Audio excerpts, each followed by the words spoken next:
Bonjour, alors cette vidéo vise à vous donner le vocabulaire et les outils nécessaires afin de pouvoir donner des renseignements sur le fonctionnement de la classe et de l'établissement de formation. Donc plus particulièrement, dans cette vidéo, on va voir comment expliquer les règles de fonctionnement d'une classe ou de votre école. Les premières expressions que l'on va voir concernent l'obligation, donc pour exprimer l'obligation.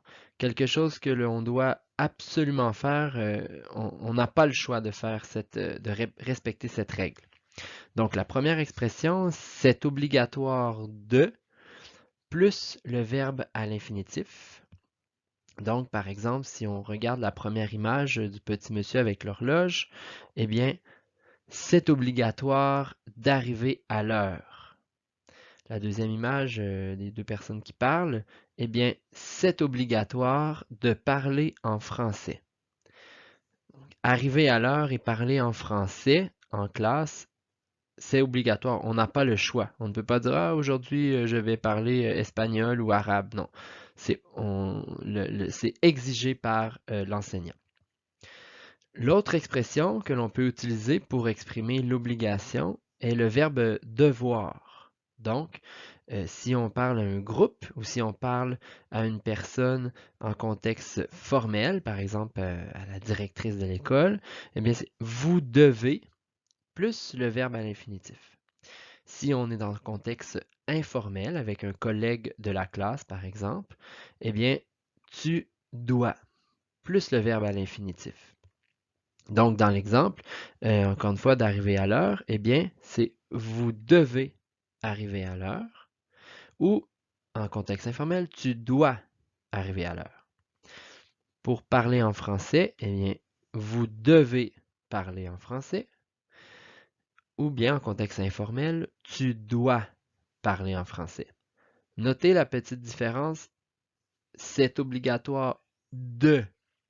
C'est obligatoire de parler en français. Tandis que lorsque l'on utilise le verbe devoir, il n'y a pas de de.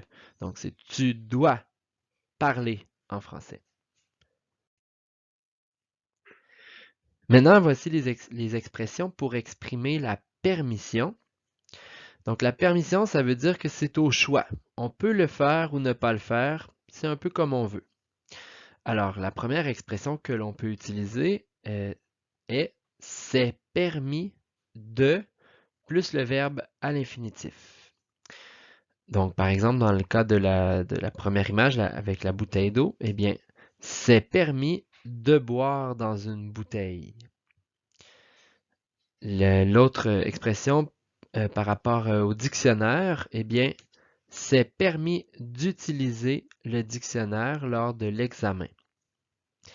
Notez la petite différence, c'est permis de boire, c'est permis d'utiliser. Alors, on a un de et on a un d apostrophe. Pourquoi? Boire commence par B, c'est une consonne, donc c'est permis de boire. Utiliser commence par U, c'est une voyelle. De plus un mot qui commence par une voyelle, en français, on ne veut pas ça. Donc on enlève le E et on remplace par l'apostrophe.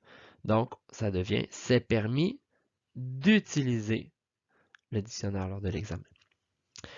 Deuxième expression que l'on peut utiliser pour exprimer la permission, donc le choix, oui ou non si on veut le faire, eh bien, c'est le verbe pouvoir plus le verbe à l'infinitif. Dans un contexte où je parle à un groupe ou je parle dans un contexte formel à la directrice, eh bien, c'est vous pouvez plus le verbe à l'infinitif.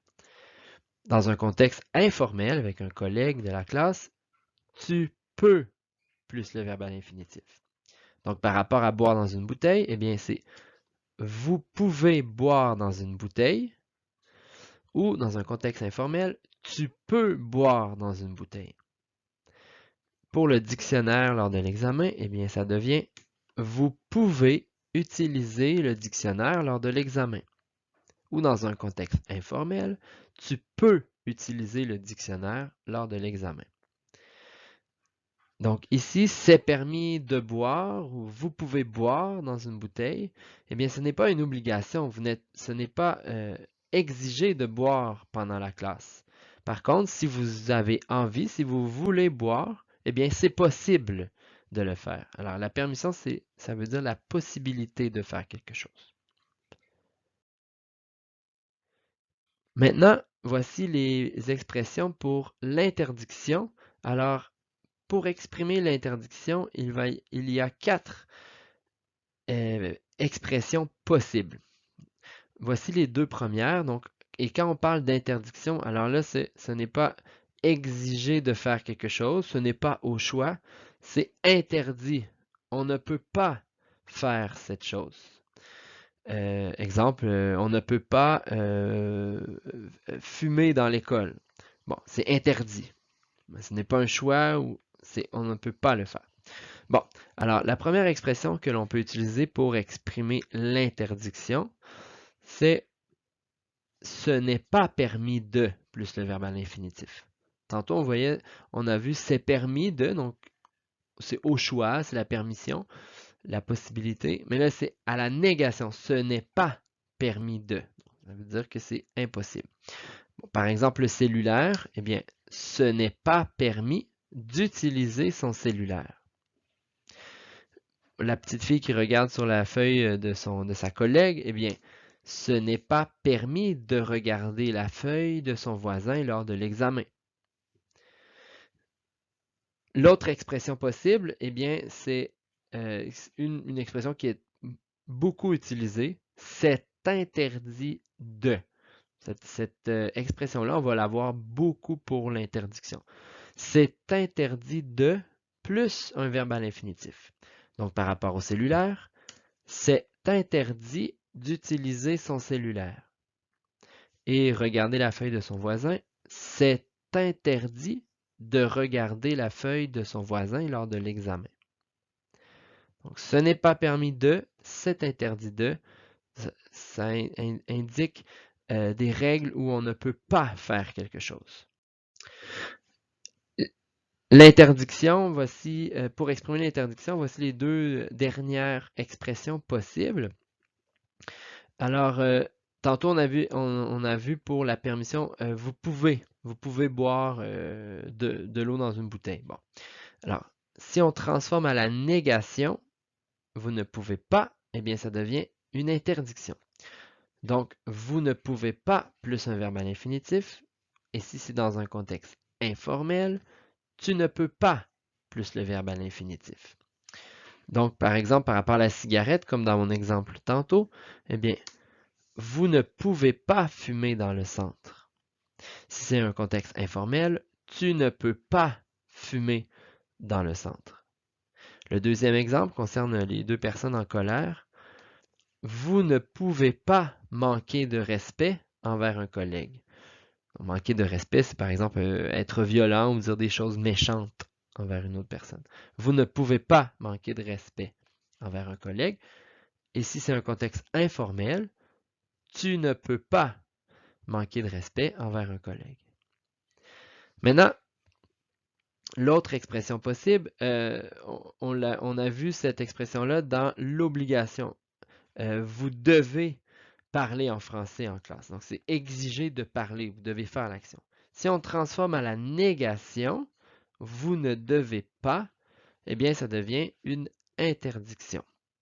Donc, vous ne devez pas plus le verbe à l'infinitif. Et dans un contexte informel, tu ne dois pas plus un verbe à l'infinitif. Donc, par exemple, l'exemple de la cigarette, vous ne devez pas fumer dans le centre. Ou dans un contexte informel, tu ne dois pas fumer dans le centre. Par rapport au respect, vous ne devez pas manquer de respect envers un collègue. Et dans un contexte informel, donc avec un collègue, tu ne dois pas manquer de respect envers un collègue.